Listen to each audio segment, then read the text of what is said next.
Do FDA investigators undergo special training that other regular quality specialists, quality auditors don't undergo? Yes, very good question. And the answer is yes. Um, People forget that they carry a badge. A few years ago, the FDA formed a special division of people that are armed. They're called the Office of Criminal Investigation. And they carry weapons.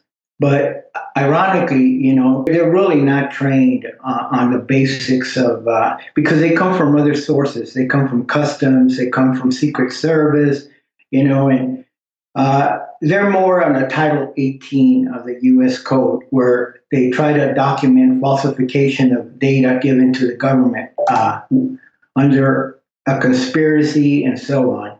It's a little different. They use a lot of the scientific data that was captured during the legal inspection process of the FDA, and they develop it further. But for all practical purposes, the ones that we should fear in the world of FDA GMP are the regular FDA investigators.